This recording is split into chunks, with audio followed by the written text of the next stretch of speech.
प्रधानमंत्री अदानी जी की इंक्वायरी क्यों नहीं कराती? एक बार नहीं, अनेक बार सवाल उठे। हमने पार्लियामेंट में बात उठाई, पब्लिक मीटिंग्स में हम कहते हैं, प्रेस कॉन्फ्रेंस में हम कहते हैं, अदानी जी में क्या बात है कि हिंदुस्तान की सरकार उन पर कोई भी इन्वेस्टिगेशन नहीं करा सकती? इसका कारण क्या है? इसके पीछे कौन सी शक्ति है? पूरा देश जानता है।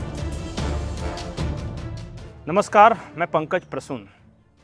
दोस्तों, 22 अगस्त को कांग्रेस एक विरोध प्रदर्शन करने वाली है। ये विरोध प्रदर्शन देश भर में होगा, सभी ईडी कार्यालयों पर होगा और कहा तो ये जा रहा है कि इस विरोध प्रदर्शन के कारण भारत भर में ईडी के अफसर अपने दफ्तरों से बाहर नहीं निकल पाएंगे। अब जब यह खबर मैंने सुनी तो मुझे लगा कि ईडी ने कुछ बड़ा किया होगा, मतलब कि हो सकता है कि कांग्रेस के किसी बड़े नेता के यहां छापेमारी की हो या फिर राहुल गांधी या गांधी परिवार के किसी सदस्य को गिरफ्तार करने वाली हो। कुछ तो ईडी ने किया होगा ना। कोई यूं ही तो ईडी के कार्यालय देश भर में नहीं घेरता, घेराव नहीं करता, परेशान नहीं करता उन्हें। लेकिन जब कारण बताया गया कांग्रेस की ओर से तो मुझे भी हैरानी हुई। कांग्रेस ने कहा कि हिंडनबर्ग की जो रिपोर्ट आई है उस पे भारत सरकार हमारी जेपीसी की मांग को नहीं मांग रही, इसलिए देश भर में ईडी कार्यालयों का हम घेराव करने वाले हैं। अब आप कंफ्यूज हो गए होंगे कि हिंडनबर्ग की रिपोर्ट से ईडी का क्या लेना देना। भाई, ईडी के कर्मियों को क्यों परेशान कर रही है? भाई, हिंडनबर्ग की रिपोर्ट है, जेपीसी संसद को बनानी है, तो इसमें ईडी कार्यालयों का घेराव क्यों? लेकिन कांग्रेस आजकल करती है जी ये सब। लॉजिक मत पूछिए, पर्दे के पीछे की बात मैं बता सकता हूं कि वजह क्या रही होगी। दरअसल क्या है कि हिंडनबर्ग की जो पहले रिपोर्ट आई थी तो उसने बहुत तहलका मचाया था। अब जो परसों रिपोर्ट आई तो उसका कुछ असर ही नहीं। मतलब कि सेबी ने और अडानी ने एक बयान जारी कर दिया, उसके बाद कहीं कोई असर नहीं। मार्केट खुला, सब कह रहे थे कि ब्लड बाथ हो जाएगा मार्केट में, इतने हजार करोड़ डूब जाएंगे, अडानी के शेयर गिर जाएंगे। सोमवार को कुछ नहीं हुआ, उल्टा मार्केट ऊंचाई पे बंद हुआ। अब इससे क्या हुआ कि जो खबर है वो ये कि हिंडनबर्ग के जो फाइनेंसर्स थे वो सब बेहद नाराज हैं। कल की खबर है, कल रात की खबर है कि सोरोस बहुत बीमार है और भगवान न करें कि इतना सीरियसली क्रिटिकली इल है कि हो सकता है कि वो इस दुनिया में न रहे। फाइनेंशियल झटका माना जा रहा है उनके लिए। और भी कई सारे फाइनेंसर्स हैं जो कि हिंडनबर्ग से नाराज हैं और उन्होंने हिंडनबर्ग को धमकी दी है कि अगर इसी तरह आलतू फालतू रिपोर्ट पेश करता रहे जिसका कोई असर ना हो तो हम भाई फाइनेंस खींच लेंगे अपना, तुम्हें फाइनेंस नहीं करेंगे। तो अब कट्टू भारत आई है। अब दुखी तो सिर्फ हिंडनबर्ग नहीं है, या दुखी सिर्फ हिंडनबर्ग के फाइनेंसर नहीं है, बहुत सारे लोग दुखी हैं।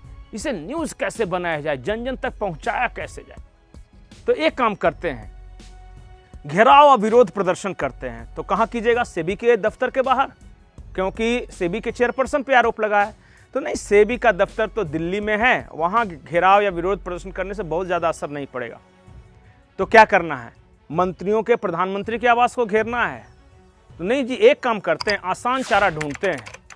जो देश भर में ईडी के दफ्तर हैं उनका घेराव करते हैं। बोला ईडी का इससे क्या मतलब? तो मतलब हो या नहीं हो, लेकिन जनता को तो हम ये बता देंगे ना कि केंद्र के इशारे पर ईडी देखिए हमें परेशान कर रही है। और जिस तरह चुनाव में संविधान बिक जाएगा वाला चल गया, इस बार के विरोध प्रदर्शन में राहुल गांधी को अरेस्ट कर लेगी ईडी, ये भी चल जाएगा। क्योंकि राहुल गांधी तो कह ही चुके हैं कि मुझे कभी भी गिरफ्तार किया जा सकता है, तो उन्हें गिरफ्तार करे या नहीं करे, लेकिन पब्लिक में नैरेटिव तो फैल जाएगा ना। तो इसलिए 22 अगस्त को कांग्रेस देश भर में ईडी कार्यालयों का घेराव करने वाली। यकीन न हो तो आप खुद सुने कांग्रेस के प्रवक्ता से। And we have adopted that there will be a massive national level agitation on 22nd of August throughout the country. In state headquarters, we will gherav the Enforcement Directorate office. Thousands of Congress workers will gherav the ED office in each state capital on 22nd, demanding these two issues. One is SEBI chairman has to be removed from that position. The person who have no credibility at all cannot continue as a SEBI chairperson. तो देखा आपने, कहीं का ईंट कहीं करोड़ा, भानुमति ने कुनबा जोड़ा, मामला हिंडनबर्ग का, आरोप सेबी के चेयरपर्सन पे, कंपनी अडानी, घेराव बेचारे ईडी के दफ्तरों का हो रहा है।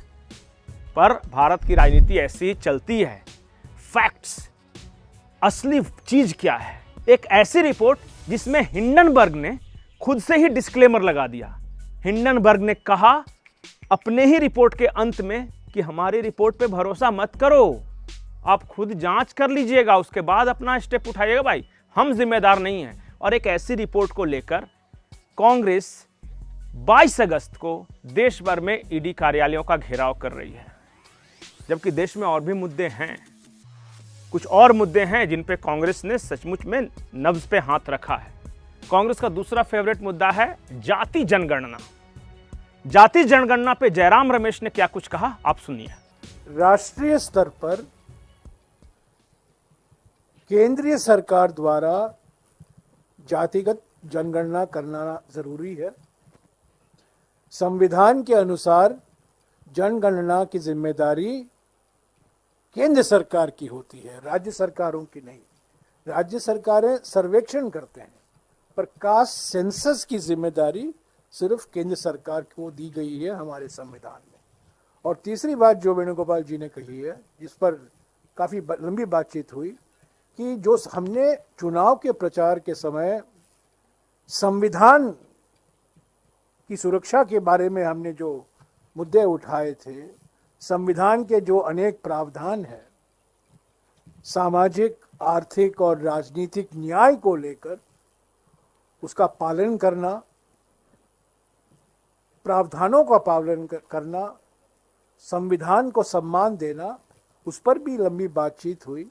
और अगले कुछ ही दिनों में आप देखेंगे इन 3 मुद्दों को लेकर, जेपीसी, संविधान का सम्मान और जाति जनगणना, इन 3 मुद्दों को लेकर कांग्रेस पार्टी अलग अलग राज्यों में एक विशाल पब्लिक मोबिलाइजेशन कैंपेन का आयोजन करेगी। तो देखा, देश में बांग्लादेश पड़ोस में आग लगा हुआ है, कोई परवाह नहीं। देश भर में विस्थापन, पलायन, बेरोजगारी, महंगाई वगैरह कई तरह के मुद्दे हैं। साइलेंस। मुद्दे क्या हैं कांग्रेस के लिए? तो एक हिंडनबर्ग और दूसरा जाति जनगणना। अब इन दोनों मुद्दों के पीछे की मंशा इस देश की जनता बखूबी समझती है। आपको क्या लगता है, कांग्रेस सारे मुद्दों को छोड़कर जाति जनगणना और हिंडनबर्ग पर क्यों फोकस बनाए हुए है?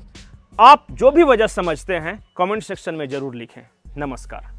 प्रधानमंत्री को साफ कहना चाहिए, देश को बताना चाहिए कि वो अडानी जी पर इंक्वायरी क्यों नहीं करवा रहे। ऐसी क्या बात है कि नरेंद्र मोदी जी अडानी जी पर इंक्वायरी नहीं करा सकते हैं? 2-3 सवाल है भाई और बहनों, युवाओं। ये जो हजारों करोड़ रुपए हिंदुस्तान से बाहर गया, ये पैसा किसका था? अडानी जी का पैसा नहीं था, ये किसी और का पैसा था।